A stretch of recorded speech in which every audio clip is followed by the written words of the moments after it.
राधे राधे सभी को। कैसे हैं आप सब लोग। आशा करता हूं कि मेरी वीडियोस आपके लिए हेल्पफुल हैं, आपको पसंद आ रही हैं।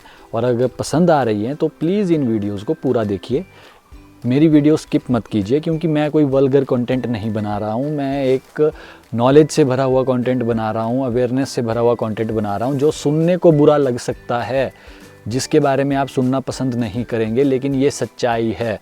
इस बात को आप समझें कि सच कड़वा होता है और ये सच एक्सेप्ट करना बहुत ज़रूरी है, क्योंकि ये हमारे समाज की सच्चाई है और हमारे समाज में हम जी रहे हैं और इसकी हर एक प्रॉब्लम से हमारा लेना देना होना चाहिए। जो आज का मेरा वीडियो है, इस वीडियो को मैं डेडिकेट करना चाहता हूँ सभी उन व्यक्तियों के लिए जो किसी के रोल मॉडल हैं, जो किसी को कोई एडवाइस देते हैं, जिनकी एडवाइस से किसी की लाइफ बन सकती है। पेरेंट्स भी हो सकते हैं, कोई आपके घर में बड़ा भी हो सकता है, या आप खुद भी हो सकते हैं। एक उम्र पे पहुंच गए हैं, 20-25 साल से ऊपर पहुंच गए हैं, तो आप उस लेवल पे पहुंच जाते हैं कि आप लोग अपने से छोटों को एडवाइस दे सकते हैं। तो वो एडवाइस जो होती है वो बहुत बड़ा रोल प्ले करती है एक बच्चे की लाइफ में।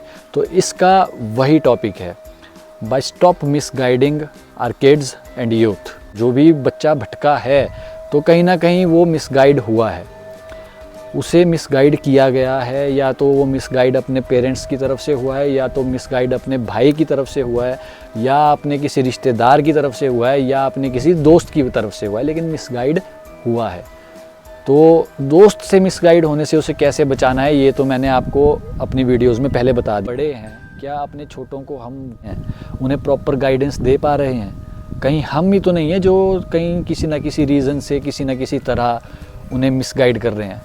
कहीं हम उसके पीछे तो नहीं है? ये आप लोग खुद पता लगाएं। मैं नहीं कह रहा कि आप लोग उसके पीछे हैं, लेकिन ये छोटे छोटे मैं पॉइंट्स से अगर आप रिलेट कर रहे होंगे तो मतलब आप उसके गुनहगार हैं। तो सबसे पहला पॉइंट है कि कभी भी कंपैरिजन मत कीजिए एक बच्चे का दूसरे बच्चे के साथ। हर बार गलत करते हैं कि अगर एक बच्चा स्कोर नहीं कर रहा है तो हम ये बोलते हैं कि यार लोगों के बच्चे देख, लोगों के बच्चे तो ऐसा कर रहे हैं, लोगों के बच्चे वैसा कर रहे हैं। अब ये चीज़ एक्सेप्टेबल है कि हाँ दिमाग सबके पास है, लेकिन सबका इंटरेस्ट अलग अलग होता है, सबकी सोच अलग अलग होती है। अगर एक कॉमन सोच से सब चलने लग जाएं तो फिर यहाँ पे कुछ प्रॉब्लम ही नहीं होगी, लेकिन वैसा नहीं है। इंसानों की सोच सबकी अलग है। तो कभी भी किसी बच्चे को आप कंपेयर मत करें, क्योंकि कंपेयर करने लगेंगे तो कंपैरिजन के कारण जो है उसके अंदर एक हीन भावना प्रकट होती है। हीन भावना मतलब सेल्फ पिटी आ जाएगी अपने प्रति कि यार मेरे से अच्छे हैं बाकी लोग और मैं बुरा हूँ। तो इस रीज़न से भी, कंपैरिजन के रीज़न से भी, कंपैरिजन की वजह से भी एक बच्चा बहुत बुरी तरह से मिसगाइड हो जाता है और वो नशे की तरफ अग्रसर हो जाता है। और जो इसमें दूसरी बात आ जाती है वो आती है कि समाज की सोच यही है कि अपने बच्चों को संस्कार दीजिए। संस्कार अच्छी बात है, अच्छे संस्कार दीजिए, लेकिन अच्छी संस्कार देने से क्या वो बुराई को लड़ लेगा? अच्छे संस्कार सिर्फ़ और सिर्फ उसे क्या आप दे सकते हैं? अच्छे संस्कार प्रॉपरली जस्टिफाई कीजिए ना। अगर आप संस्कार जो उसे दे रहे हैं, उसे परवरिश दे रहे हैं, उसे आप जस्टिफाई नहीं कर पा रहे हैं, उसे आधी अधूरी परवरिश दे रहे हैं, उसे सिर्फ ये सिखा रहे हैं कि बड़ों से आप करके बात करते हैं, उसकी यहाँ देवी का रूप होती हैं, इनसे पैर नहीं लगाते, लड़कियों की इज़्ज़त करनी चाहिए, उन्हें ये सिखा रहे हैं कि अपने बड़ों की इज़्ज़त करनी चाहिए, बस दैट्स इट। लेकिन संस्कार परवरिश ये भी सिखाती है कि अगर आपके आगे बुराई स्टक करती है आगे, तो आपको उस बुराई से कैसे लड़ना है। संस्कार ये भी सिखाते हैं कि आपको हमेशा लाइफ में सिर्फ़ और सिर्फ अच्छा कर्म करना है, चाहे बदले में आपके साथ बुरा ही क्यों ना हो जाए। लेकिन क्या हम उन्हें ये सिखाते हैं? क्या हमें ये सिखाया गया? मुझे तो नहीं सिखाया गया कि तू लाइफ में सिर्फ अच्छा ही कर, तेरे साथ अच्छा ही होगा, यही सिखाया गया। लेकिन अच्छा करने से सिर्फ़ और सिर्फ अच्छा होगा ऐसा प्रिडिक्ट करने वाले आप भगवान नहीं हो। तो आप ऐसा अपने बच्चे को मत सिखाएं, क्योंकि लाइफ आपके हिसाब से नहीं चलेगी, लाइफ चलेगी ऊपर वाले के हिसाब से और अपने कर्म के हिसाब से, जो आप या तो पिछले जन्म में करके आए हैं, जाने में कुछ पाप इस जन्म में भी हो गए हो, तो उनके हिसाब से लाइफ चलती है। जो मैं अभी तक देख रहा हूँ जैसी मेरी चली है, तो उनके हिसाब से लाइफ चलती है। तो ऐसा आप किसी को प्रिडिक्ट ना करें या किसी को एडवाइस ना दें कि तू सिर्फ अच्छा ही काम कर, तेरे साथ तभी अच्छा होगा। क्योंकि अगर उसके साथ फिर कुछ बुरा हो जाता है तो वो फिर डिस्ट्रैक्ट हो जाता है, वो अपने रास्ते से भटक जाता है कि यार मैं तो अच्छा कर रहा था, मेरी लाइफ में बुरा कैसे हो गया, मेरी लाइफ में तो अच्छा ही होना चाहिए था। तो वो चीज़ पहले से उसे सिखानी पड़ेगी कि अच्छा करेगा तो अच्छा होगा, लेकिन बुराइयां भी बीच में आएंगी, बुरा वक्त भी आएगा और उस बुरे वक्त को तूने लड़ना है, उस बुरे वक्त का तूने सामना करना है और वही सबसे बड़ी अच्छाई की जीत रहेगी जब तू अच्छाई करते हुए बुरे वक्त से भी लड़ेगा। उन्हें एक पॉसिबिलिटी का पहले ही अंदाज़ा दिया जाए कि तुम्हारे साथ ये हो सकता है, तुम्हारे साथ ये वक्त भी आ सकता है, तो वो पहले से प्रिपेयर्ड रहता है, वो पहले से उसे पता है। अब जैसे एक सोल्जर है, सोल्जर आर्मी में सेलेक्ट हुआ है ना, एक बच्चा युवा आर्मी में सेलेक्ट होता है, तो क्या पहले दिन की ज्वाइनिंग पे उसे बॉर्डर पे भेज देते हैं लड़ने के लिए? नहीं भेजते ना। उसे ट्रेन किया जाता है, उसे हर एक सिचुएशन में पहले डाला जाता है कि ऐसी सिचुएशन तेरे साथ आएगी, ये तेरे साथ हो सकता है, ये पॉसिबिलिटीज़ हैं अटैक्स की, यहाँ से अटैक हो सकता है, वहाँ से अटैक हो सकता है। तो अगर ऐसा होता है तो तुझे अगला स्टेप क्या करना है उसे पहले से बताया गया होता है, तभी वो आज के टाइम पे हमारे लिए वहाँ पे खड़े हैं। नहीं तो अगर उन्हें भी ऐसे, जैसे एक बच्चे की अपब्रिंगिंग होती है, अगर उन्हें भी वैसे ही खड़ा कर दिया जाए तो ले डूबेंगे हमारे देश को। क्या आप चैन से सो पाएंगे फिर? नहीं ना। तो एक सोल्जर की तरह ही हमें हर एक बच्चे को एक सोल्जर पहले से ही बनाना चाहिए, उसे लड़ना सिखाना पड़ेगा कि अपनी बुराइयों से कैसे लड़ते हैं, बुरे वक्त से कैसे लड़ा जाता है। उसे गलती ये भी हमारे समाज में बहुत ज़्यादा लोग करते हैं कि सिर्फ़ और सिर्फ अपने बच्चे को जीतना ही सिखाते हैं कि तेरे लिए जीतना ही ज़रूरी है, तुझे जीतना पड़ेगा, तुझे इतने नंबर स्कोर करने पड़ेंगे, तुझे ये टेस्ट निकालने पड़ेंगे, तुझे ऐसा करना पड़ेगा, तुझे वैसा करना पड़ेगा, तभी तुझे अच्छी लाइफ मिलेगी, तभी तुझे अच्छी वाइफ मिलेगी, तभी तू लाइफ में पैसा कमा पाएगा। अरे एकेडमिक पॉइंट ऑफ व्यू से, एजुकेशनल पॉइंट ऑफ व्यू से आप उसके लिए सही सोच रहे हैं, लेकिन उस चीज़ का उसके दिमाग पे किस तरह का असर पड़ रहा है, कि आप उसे देख रहे हैं, कि आप उसे समझ रहे हैं? नहीं। ये छोटी छोटी चीज़ें हैं जो लोग नहीं सोचते कि इसका एक ऐसा इम्पैक्ट पड़ सकता है, लेकिन ऐसा इफ़ेक्ट पड़ता है, क्योंकि एक बच्चे का दिमाग बहुत ही नाजुक होता है, सेंसिटिव होता है।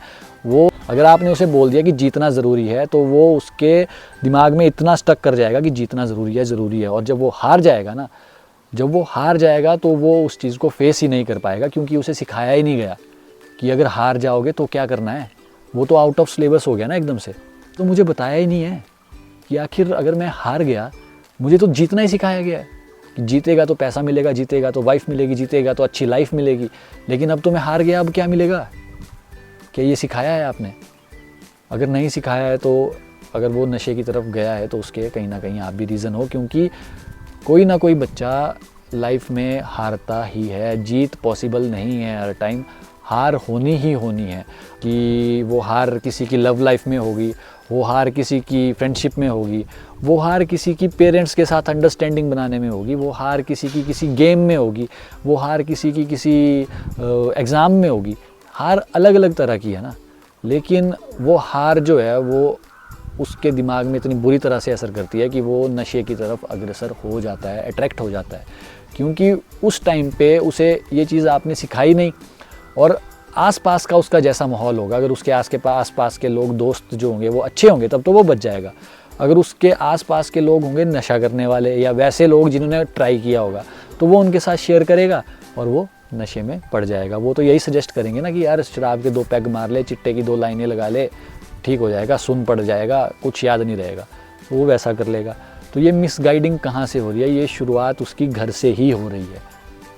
इसमें हम बाहर के लोगों को ब्लेम नहीं कर सकते, ये हमारे घर से ही शुरू हो रहा है, क्योंकि हमने उन्हें प्रिपेयर किया ही नहीं, हमने एक बच्चे को अच्छे से प्रिपेयर किया ही नहीं। और ये जो सोच है जो हम अपने बच्चों के दिमाग में भी डाल देते हैं कि लोगों के बच्चे, लोगों की सोच, लोग ये कहेंगे, लोग वो कहेंगे, लोग ऐसा कहेंगे। जो ये लोग शब्द होता है ना, ये लोग जस्टिफाई क्या आप कर पाएंगे कि कौन है वो लोग? वो जस्टिफाइड नहीं है, लेकिन वो उनके दिमाग में ऐसा घुस जाता है कि उन्होंने अगर कुछ अच्छा भी करना होगा तो उनके दिमाग में, अगर मान लो वो गलत रास्ते में भी पड़ गया और उसने वापस अच्छाई पे आना है, तो वो इसी चीज़ में सोचता रहेगा कि यार अगर मैंने अच्छा भी बनना है तो अब मुझे बहुत टाइम लग जाएगा और ये चीज़ ओपन हो जाएगी, लोग क्या कहेंगे, लोग क्या कहेंगे, तो वो बेचारा दबा रहता है। तो इस चीज़ को हमें सुधारना पड़ेगा, क्योंकि मेरे हिसाब से जो लोग अच्छे हैं, जो लोग तरक्की कर रहे हैं, उन लोगों के पास टाइम ही नहीं है कुछ बोलने का, उनके पास टाइम ही नहीं है आपके बारे में सोचने का कि आपका बेटा क्या कर रहा है। जो वेल्ले पड़े हैं ना, जिनके पास कोई काम धंधा नहीं है, वो बोलते हैं, तो उनके बोलने से आपको कोई फ़र्क नहीं पड़ना चाहिए। तो ऐसी छोटे छोटे जो पॉइंट्स हैं, इनसे मिसगाइड करने से हमें अपने बच्चों को बचाना है। इन चीज़ों से हम समझ सकते हैं कि आखिर इसमें हमारा क्या रोल है।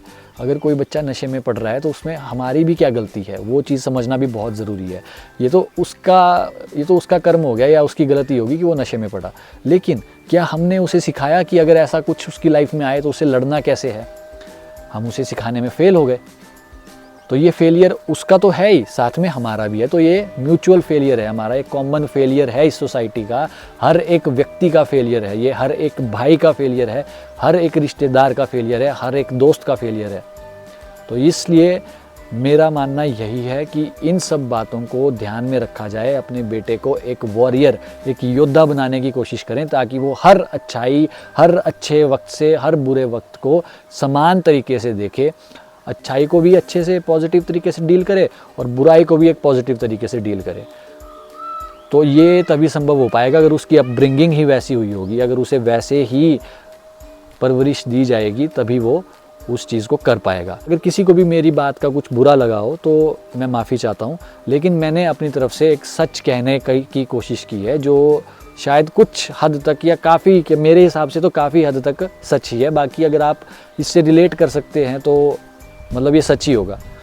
तो इन्हीं शब्दों के साथ मैं आपसे ये कहना चाहता हूँ कि अगर मेरी वीडियोज़ आपको अच्छी लगती हैं तो प्लीज़ मेरी इस वीडियो को आगे से आगे शेयर कीजिए, आगे से आगे मेरी सोच को पहुँचाएँ। वीडियो को लाइक भी करें, इस पर कमेंट भी करें। मेरे चैनल को सब्सक्राइब करना ना भूलें। नीचे नोटिफिकेशन बेल आइकन रहेगा सब्सक्राइब बटन के साथ, उसे ज़रूर प्रेस करना, ताकि जब भी मैं वीडियोज़ रिलीज़ करता हूँ, अपलोड करता हूँ, तो यूट्यूब आपको ऑटोमेटिकली नोटिफिकेशन दे देगा कि मेरी वीडियो आ चुकी है। तो आप अप टू डेट रहेंगे। तो प्लीज़ स्टे ट्यून्ड और मेरा सपोर्ट कीजिए। राधे राधे।